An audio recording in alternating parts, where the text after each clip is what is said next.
e incidencia en la organización sea justicia social, precisamente para hablar de esto que ya nos decía Jonathan, la situación en este cerezo, pero en general en los centros de reclusión de nuestro país. Hola Valentina, bienvenida y muchas gracias.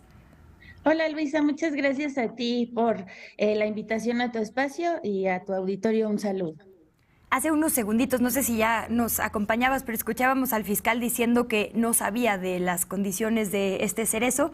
Y bueno, revisando el diagnóstico que hace la Comisión de Derechos Humanos, en el 2020 ya habían reportado insuficiencia de personal, presencia de actividades ilícitas, presencia de cobros, ejercicio de funciones de autoridad por parte de personas privadas de la libertad y todas las inconsistencias que derivaron en esta tragedia. Y lo peor es que ni siquiera es el cerezo peor evaluado, hay unos con mucho menor calificación. No es un caso aislado y es algo que se debió haber evitado, ¿no?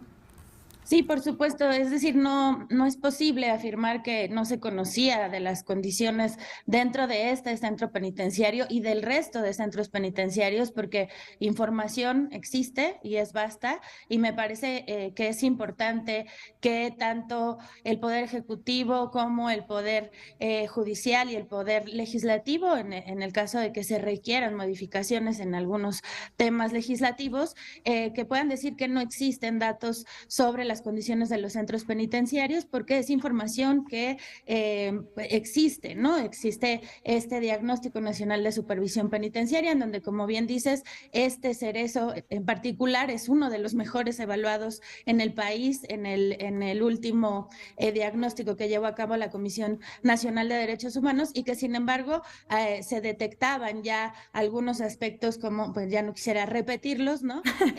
Los que mencionabas, pero también está la EMPOL, ¿no? Que el año pasado sacaron sus resultados más recientes, en donde se habla de aspectos de corrupción, no solo dentro de los centros penitenciarios, sino desde las propias fases del proceso penal, desde la detención, la presentación con el Ministerio Público, el juicio, el encarcelamiento, donde por lo menos el 36% de la población privada de la libertad declaró haber vivido al menos un acto de corrupción, mientras que el 88.9% de las personas que están privadas de la libertad han declarado que han tenido que pagar por al menos un pago para acceder a bienes, servicios, beneficios o permisos durante la privación de su libertad. Entonces, estamos hablando de que no es un aspecto nuevo del que las autoridades pudieran decir no tenemos información. La información está ahí, pero me gustaría también agregar que cuando hablamos de casos de corrupción, porque me llama la atención que el enfoque principal es este, ¿no? Si había 10 celdas VIP, etcétera. Estamos hablando de que hay actos de corrupción al interior de los centros penitenciarios porque hay violaciones sistemáticas a los derechos de las personas privadas de la libertad. Las personas privadas de la libertad no se les suspenden el resto de sus derechos, como una vida digna, contar con servicios como agua potable, como luz, como una alimentación nutritiva, balanceada, ¿no? Que son cuestiones mínimas que no pueden, a las que no pueden acceder y que son derechos humanos de estas personas sin actos de corrupción, sin pagos. Y por lo tanto, cuando hablamos de corrupción dentro de los centros penitenciarios, no podemos perder de vista que estamos hablando de violaciones constantes a los derechos humanos. Por ejemplo, el 50% de las personas privadas de la libertad tienen que pagar por el pase de lista, que es esta manera en que se comprueba que las personas siguen cumpliendo su pena, que no ha habido una fuga o que no han evadido a la justicia, ¿no? Y además, bueno, tenemos también datos que nos hablan sobre aspectos de autogobierno o cogobierno dentro de los propios centros penitenciarios. La EMPOL se señala que al menos en el 36.7%, en la percepción del 36.7% de las personas privadas de la libertad, se encuentran en centros penitenciarios con autogobierno o cogobierno. ¿Esto qué quiere decir? Que se están compartiendo funciones entre la autoridad y las personas privadas de la libertad, como de seguridad, vigilancia, quién asigna las celdas, quién tiene control sobre las llaves de las estancias.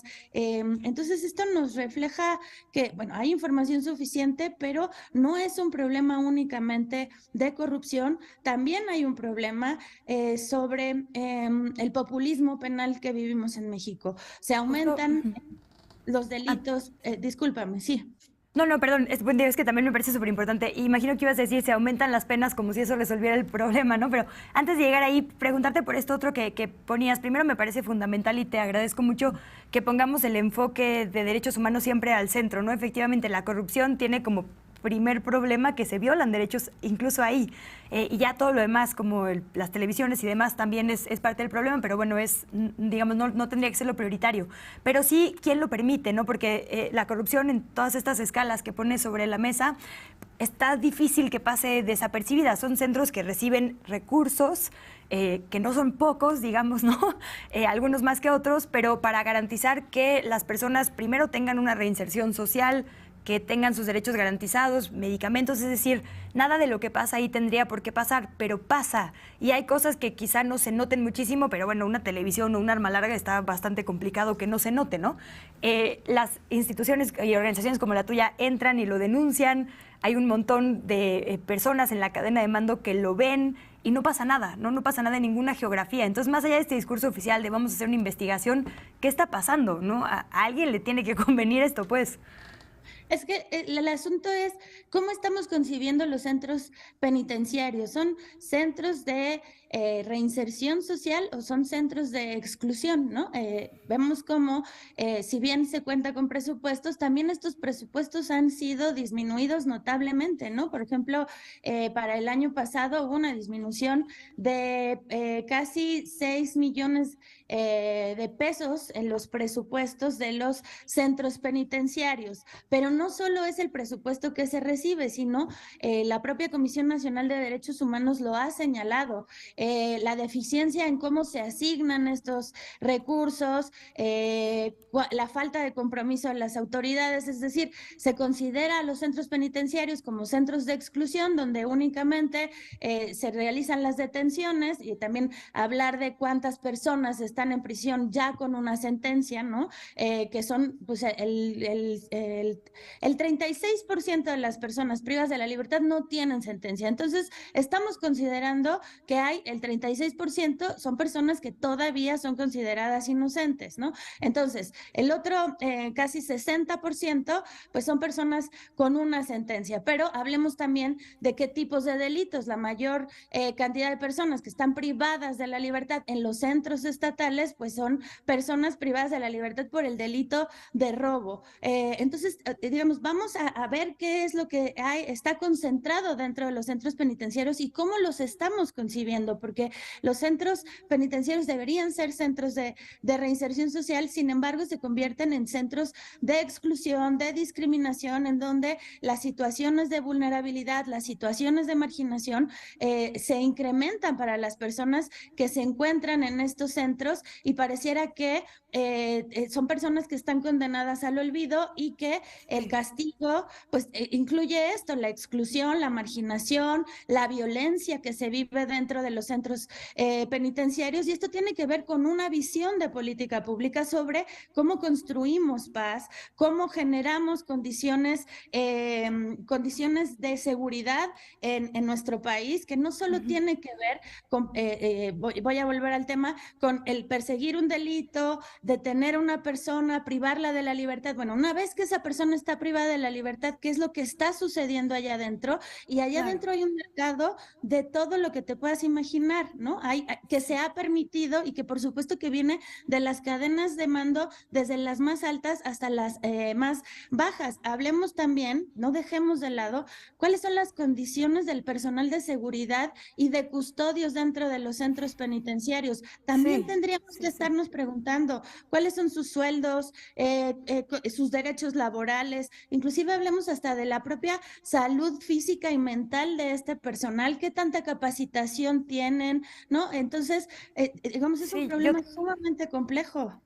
Te sumo ahí al análisis también esta narrativa que parece que solo está en los medios, pero le conviene a la autoridad como casi hollywoodesca de los narcos y los malos, que justo solo abona a que digamos, bueno, ¿no? Es un problema suyo, no es un tema social, y la violencia entonces se la merece, ¿no? Que eso también pues a la autoridad le conviene, porque entonces nadie se pregunta qué está pasando y por qué no está funcionando. Pero bueno, necesitaríamos 10 programas, querida Valentina. Muchas gracias por compartirnos todo lo que haces y haces respecto a este tema. Lo seguimos muy de cerca y si nos permites mantenemos la conversación.